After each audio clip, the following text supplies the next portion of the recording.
Europe 1, il est 8h18. L'interview politique d'Europe 1, Jean-Pierre Elkabbach, bonjour. Vous recevez Roger Kuckerman, le président du CRIF, le Conseil représentatif des institutions juives de France. C'est à vous. Ce soir, dîner du CRIF, pour cette année tragique, ils seront tous là. Bienvenue Roger Kuckerman, bonjour. Bonjour. Tous vont donc transformer ce soir un dîner qui est parfois trop institutionnel en un acte politique.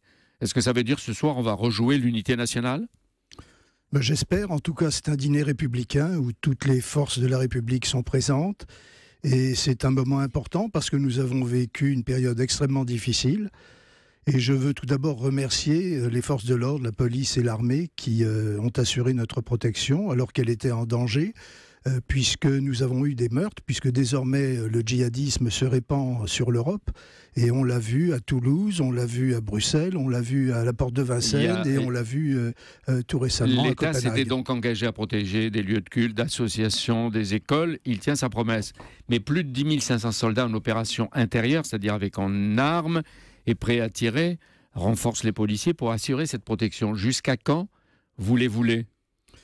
Moi, je veux qu'on assure la protection des citoyens français, juifs, et je crois que c'est le devoir de l'État. J'espère que ce sera donc maintenu. En tout cas, les pouvoirs publics nous ont dit aussi longtemps que nécessaire. Allez-y. Moi, je crois que nous sommes effectivement dans une période de grande inquiétude, mais en même temps d'espoir, parce que j'ai vu que les pouvoirs publics sont avec nous, j'ai vu que le peuple s'était réveillé le 11 janvier, et visiblement le peuple est prêt à combattre le djihadisme, qui est le nouvel ennemi de la France, et donc nous sommes tous mobilisés, et nous, Français juifs, sommes particulièrement mobilisés pour ne pas céder au terrorisme. Roger Kuckerman, quand vous avez rencontré le pape François il y a quelques semaines, qu'est-ce qu'il vous a dit ? Il nous a dit que après les Juifs, c'était les chrétiens qui étaient persécutés, martyrisés, expulsés du Moyen-Orient et qu'on était entré dans la 3e guerre mondiale.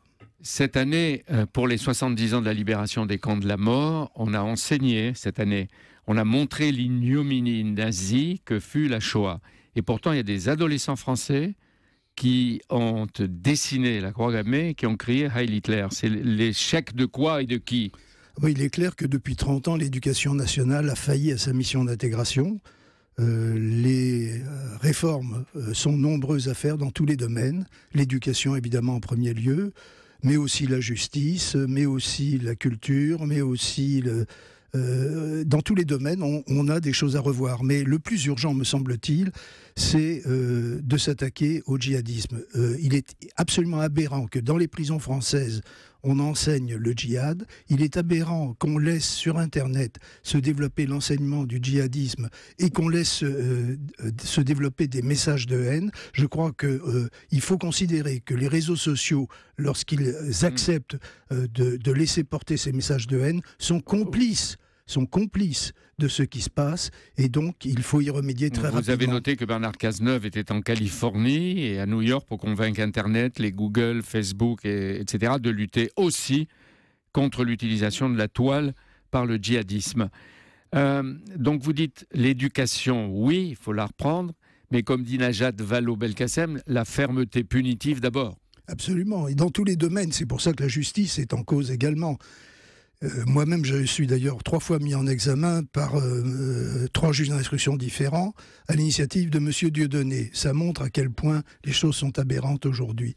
En tout cas, moi je dis que nous allons au cours de ce dîner avoir un message d'espoir également. Nous allons distribuer, ça va être un moment important du dîner, 3 prix du CRIF. Habituellement, on ne donne qu'un prix. Le premier prix sera à Alexandre Arcadi pour son film sur Ilan Halimi, qui montre le martyre qu'il a subi et le calvaire qu'avait subi sa famille également. Entre parenthèses, France Télévisions n'a jamais diffusé ce film, ce qui était bien dommage. Il n'a pas financé non plus. Deuxième prix. Ça traduit l'inquiétude. Le deuxième prix, c'est au film Les Héritiers, qui donne de l'espoir, puisque c'est une histoire vraie d'une classe dans un quartier extrêmement difficile. Eh bien, ils étaient là hier soir dans le... Comment ? Ahmed Dramé. Voilà, et donc, ils recevront le prix, et c'est un message d'espoir. Et le troisième, c'est le jeune Malien devenu français, qui a été héroïque pendant la prise d'otage à la Porte de Vincennes, et qui montre encore une fois que tous unis, on peut combattre le terrorisme. Kuckerman, selon un sondage du Figaro IFOP de ce matin, pour les élections départementales, l'UMP aurait 28% des intentions de vote. À gauche, le PS tout seul, 20%, et le Front National, 30%. Est-ce qu'il est vrai qu'autour de vous, des Français de confession juive sont de plus en plus attirés par Marine Le Pen ? Je crois que c'est extrêmement minoritaire. Je crois qu'on est tous conscients dans le monde juif que derrière Marine Le Pen, qui est irréprochable personnellement, il y a tous les négationnistes, tous les vichistes, tous les pétainistes. Et donc, pour nous, le Front National est un parti à éviter, même si le sondage de Fondapol et de l'IFOP récemment montrait que les préjugés antisémites sont virulents parmi les électeurs du Front National. Vous l'avez invitée au dîner du CRIF ? Non, je ne l'ai pas invitée. Vous dites qu'elle est fréquentable ? Non, je n'ai pas dit qu'elle était fréquentable. J'ai dit que je n'ai rien à lui reprocher personnellement, mais que son parti, lui, n'est pas fréquentable. Et le PC et les Verts, avec qui le CRIF a été fâché à un moment, ils sont là ce soir ? Ont été invités. Ils vont venir. Oui, le PC est représenté, les Verts également. Un amendement qui est passé inaperçu dans la loi Macron, et dont parle aujourd'hui. Mais je voudrais quand même dire que le Front National est un parti pour lequel je ne voterai jamais, mais c'est un parti qui aujourd'hui ne commet pas de violence. Toutes les violences, et il faut dire les choses, toutes les violences aujourd'hui sont commises par des jeunes musulmans. Et bien sûr, c'est une toute petite minorité de la communauté musulmane. Mais elle fait du mal à l'ensemble des musulmans. Et les musulmans en sont les premières victimes. Est-ce que vous êtes choqué quand Manuel Valls, Premier ministre, parle d'islamo-fascisme, vous ? Non, pas du tout. Pas du tout. Je trouve que ça correspond assez bien à la réalité.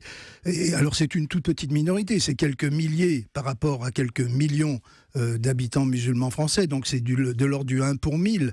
Mais ils font un mal considérable et il faut absolument que les musulmans eux-mêmes se mobilisent pour contrer cette toute petite minorité. Mais pourquoi vous ne demandez pas ce matin, M. Cukierman, à des non-juifs de protester davantage contre les agressions anti-juifs et à des non-musulmans de s'élever contre les attaques anti-musulmanes?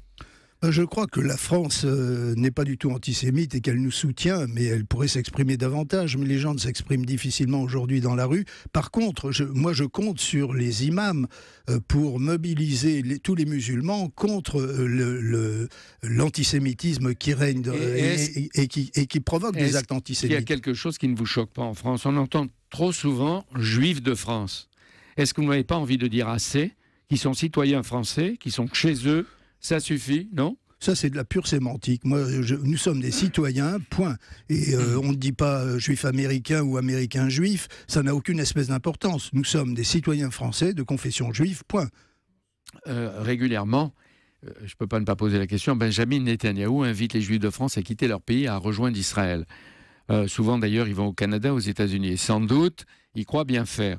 Mais comme votre voix est souvent entendue en Israël, Roger Cukierman, est-ce que vous pouvez lui demander de s'occuper d'abord de la sécurité d'Israël et deuxièmement de négocier la paix avec ses voisins plus tôt?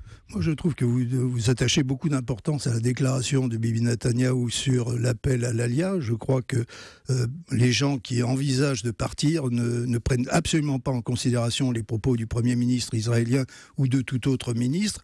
Je crois que ceux qui envisagent de partir sont marqués par la mémoire des traumatismes qu'ils ont pu subir quand ils ont quitté l'Afrique du Nord ou quand ils ont quitté les pays de l'Est et qu'ils sont préoccupés par la sécurité de leurs propres enfants. Je préfère entendre Maurice Lévy qui dit « personne n'a à me dire et à nous dire où aller ». J'ai commencé à dire tout à l'heure qu'il y avait un amendement passé inaperçu de la loi Macron qui permet aux départements d'outre-mer de remplacer les 5 jours fériés catholiques par d'autres journées chômées qui tiennent compte, je cite, des spécificités culturelles et religieuses de la Guadeloupe, de la Martinique, de Mayotte, de la Réunion. Est-ce que c'est un encouragement au communautarisme ou est-ce que c'est une bonne idée? Moi, je suis partisan de rester dans la tradition française judéo-chrétienne et je souhaite que la France puisse revenir à ce qui existait il n'y a pas si longtemps, où, quand on disait « heureux comme Dieu en France » pour les Juifs. Dernière remarque, ce soir, est-ce que vous allez dire, Roger Cukierman, avec le grand rabbin Haïm Korsia qui est à New York en ce moment, protéger les Français juifs, c'est protéger tous les citoyens français, c'est protéger les femmes, les libertés, la démocratie et le rêve collectif d'une France debout. Bien entendu, l'antisémitisme n'est pas le problème des Juifs, c'est le problème de la France. Et je souhaite que nous revenions à la tradition de « heureux comme Dieu en France » pour les Juifs. Merci d'être venu. Merci Roger Cukierman. Et demain, Jean-Pierre, on vous retrouve avec Pierre Gattaz, le président du MEDEF. On reviendra notamment sur la loi Macron avec tous ces textes qu'on apprend. Il y a longtemps qu'il n'a pas parlé. Chaque matin, effectivement.